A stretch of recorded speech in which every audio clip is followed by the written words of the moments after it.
sijuronga onya koti munyon kontonga makan kon digan seronto Allah ga wi konoda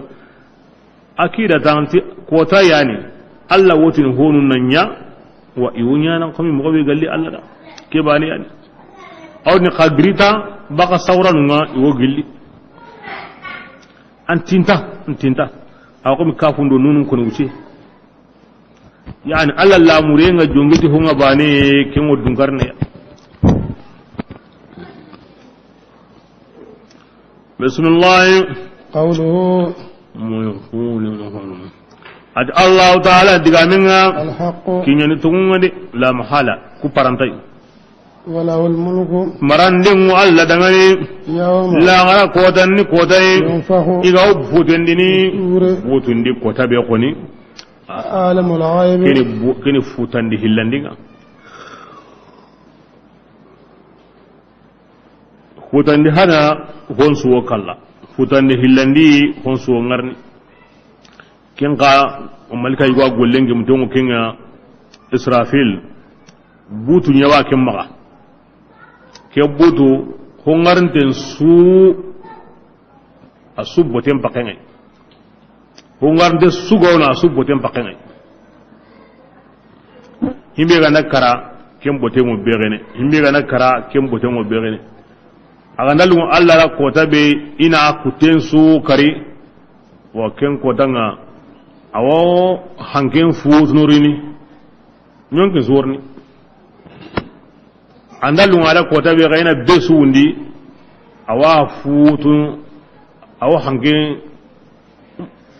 abundi afutene baka besu nyonke ngo bakadi botenga nandigaro akmanen patendi andai bakanan kinye kin wayni Allah da haten ta kana nyama konsu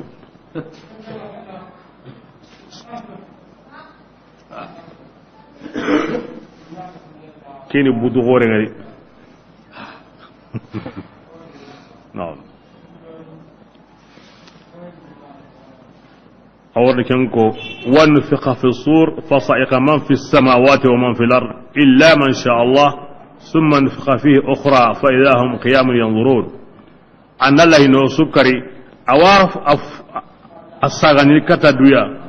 كمون دوني هو ولا سوك الله ما قالوا الله رحم بهم معكرا وجهالي أنا فوت قريبك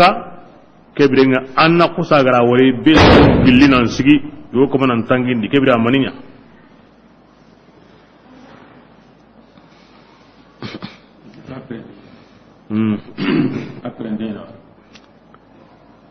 abba ci yin sunu gaye anda ho dugo orrum balle billaga taga atin dode atin dode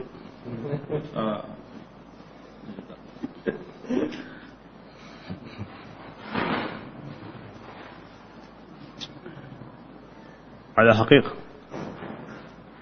Allah subhanahu wa ta'ala a tola sawa gai kwana ga ho konni asu sabatin dingini a warni sabati ala sabili misal al hasr misalde e tuba yare siza a telefon haka be wera ga bende antenu man moyde antenu ma bani a were orange nga ma bani a were amaltilinga bokun su nyonkin da kana inyonkin mo mina ana antun ge yayi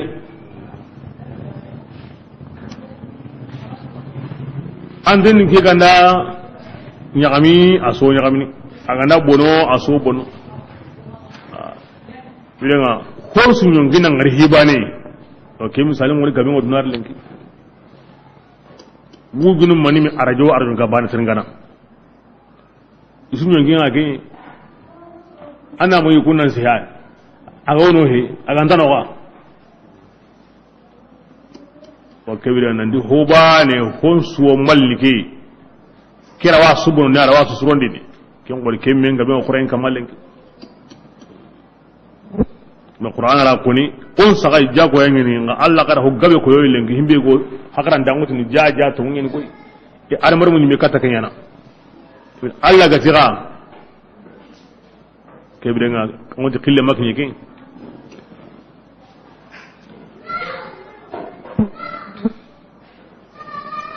bismillah عالم الغيب Allah yani himunten tuananga ado hobbangante وهو Allah Ta'ala ayani gemundindana ngai taga honunni ayani yingana nga honsillanda no gonsumbana maka وإذ ya Rasulullah yangen nabiren simma قال إبراهيم Ibrahim magati ihaba dangani ngani azarai haben togni min tarikh aywa ajjamunyani akri togo kinni azarai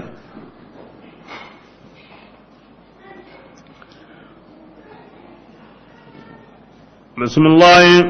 فتتخذ أصناما azaru aram kanne wona diga kem bangenga awreni lebunte aha basa ara golle lebunte nya bori basiye kenni golli lebunte manyengente anyenge se bori basiye anyenge baka Allah killen kam kino ganda azaru nya aram kanne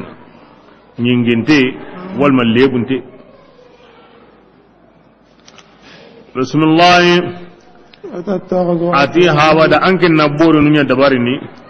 awa na kunya kamane na kumbatu istifham tawbih an ga na kenya na amma to kin golle be gonte an yi mewa dabar na nabatu bismillah ati ga ibrahima giwan ngallim bawa andan sirun su aw samun tawo de kim banganten ni de aga Allah tanabatu ye kini samun tawo bangante bismillah wa nuri ibrahim Allah di ogo ibrahim ngarindini kadhalika kemo yani kam mum pom mugundenga Walar- arun yem pom mugundenga ko sabura ana dalle kini na gamundi ti Allah bayina kuma kam mundi adon munye ndi aw kemo godi ibrahim Allah la tindi Allah bani na kuma gilli aga buyi man gondi agirnan sigi ati la ilaha illa Allah wahdahu la sharika lahu lahul mulku wa lahul hamdu yuhyi wa yumitu alhamdulillahi alladhi hadana li hada nabiyullah ibrahim aga sare bani agirnan sigi ati tongu bati tunkanda ma Allah bane ka fallimanta Allah ya marandengu Allah da tigandengu Allah da ayana honsu ngarindini aga honsu kalli o Allah tigana Allah be garo kanda na ke kille koyoya diga ndepe diga logonte ko gani senunde ya asu sabatin dengu kedi na ho gani an ga mun tigande ya asu sabatin dengu kedi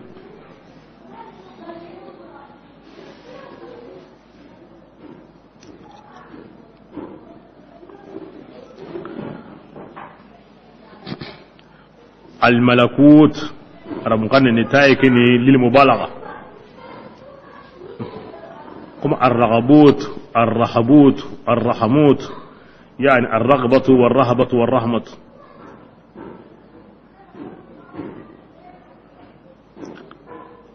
كين وانا رمقان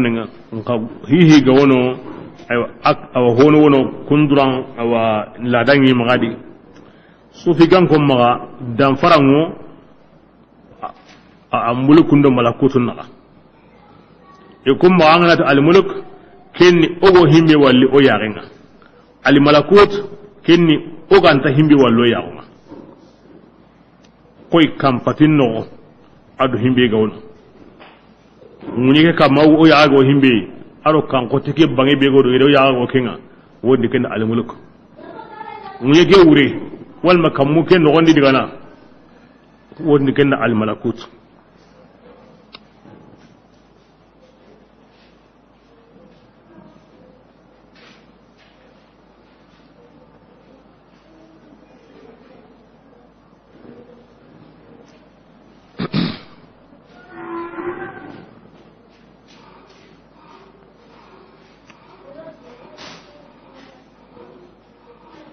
bismillah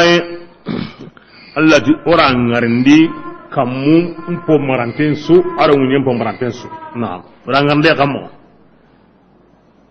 Ibrahim alayhi salatu wassalam ira sindi gidim pena yugo kama ira kashfu nyada ira bangay nyada kamun so mal arshi arasuwari ma kursi kamun no ka hibe ga wadi na arjanna wari i mego placing an hinde arjanna di araken ngadi kem mo bane ga ira munyen su ga banganda da kashfan ara munyen su hay na wureran su hay kai su ga wadi arasuwari yarin kina sabuni Allah wadna aya banan di wa atainahu ajrahu fid dunya nabi Ibrahim oda barajen ko yayi dunadi bare ko me gari ta wuran gari aljanna di aiwa na himu da kusuwari ke birenga Allah da hi khore kinan aljanna di gilli dunari yere ora barajen ko yayi nan dikkanan kallin aljanna di ora da roti ke na kasfinya da ke saura gara ko yere wa ngarni ni malakuta samawati wal ardi kam mun do munyen po munde ko Ibrahim warni ken no wondi an Allah lani yentunu an abani na wontunu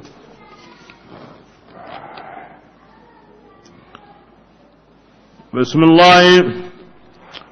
ado Ibrahim anaya billidan kana ko yemmenga insaun dengai Allah ga tawo kam mundi insaun dengai aga tawo munyen ni nam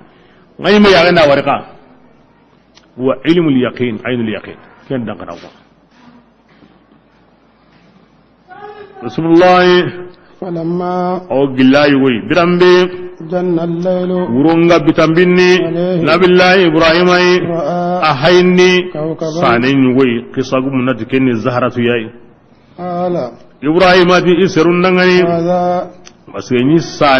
sanen to agunyi di sane batien kan yiken dabarni ati iserun nangani hada ati ke sane aga imekkoni mogodi awagara kendi kyani nge kamanga falamma birambe awake sane ke gatunu Ibrahim adi akamonu be go tunni ko munga ngenta ke munda de ay gatunu sisa khoyen kuti atunu fonni ngi kita ken tayre ken na kamo ko men kan ta sorno ikaman balle de aken ta walli khari kena yana kamo ke birenga ke wuren maniya nambugu mo wodi kata mo goyi taga ho nyaw nyana kundunga ke ma haju suru maka ta ke famu Allah mure famu walamma biramme Ibrahim ga hayndi qasunga yingi kason tamundo na kaso tamundo karago kien kenu bani kaso ke dare mo baka karakendu ati dangani ki kaso kianinge kamanga kumaga ko ni mo be bira kebe kason kaga tunu Ibrahim ati dangani ke bidenga nge kamanyi me gamin kanda na awana kamane koinga na ke bidenga ngenanya kapasarunga kungani samundo inde kini tigerindenga nan koina nti wosammendi basa atunu agana tunu nge agenda sisa illen kare kiyengo baka ken koda anga nyini kason ka kenne oke birenga aken tayirenge o wire la hinga na kinya na kamuko tula kamane gama mundinda himbe ganta mukinga anta yangaraninga awina golle ngade bismillah falamma mira kebe ra'a ala ngarinni kiyenka ganya yingane Ibrahim ati kebirenga kekoni kyanin kamanga kikiye kyan qora saninga ayan qora dinan dan gamu da kasonga kebira kekoni kamang qorenga saw kenta katunu qari birambe kiyen kana ga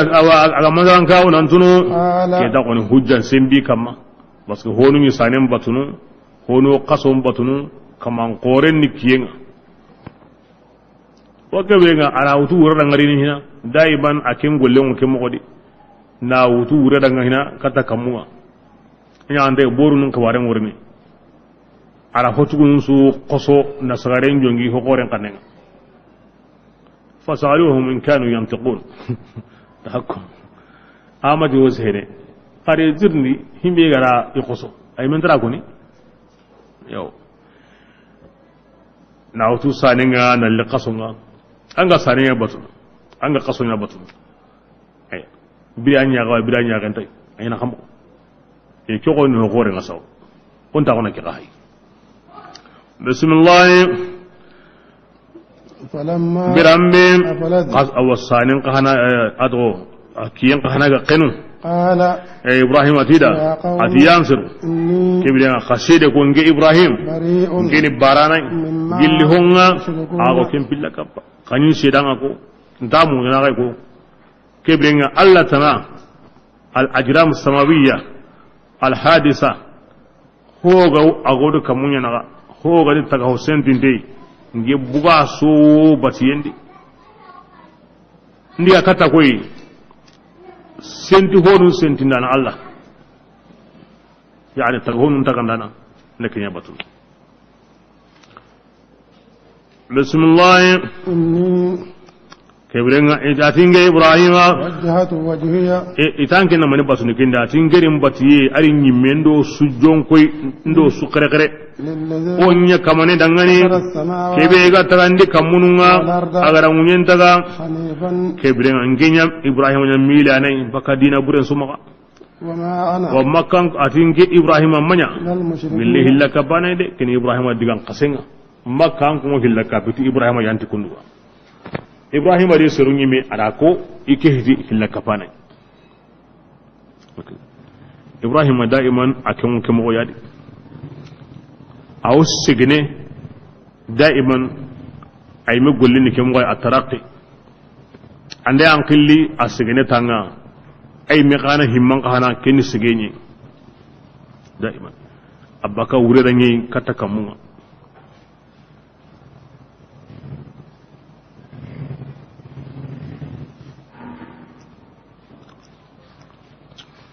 ati mada ko ninge kamanga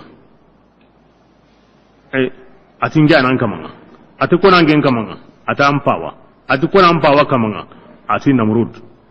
ati ko namrud kamanga daiban atraqi akin golin ki ay namru wuran de sege kingina hu jang kutun bakasi halle malaken andat ni garesa mam pikin kamanga an kamane Allah ya ila aina anda ndiga mani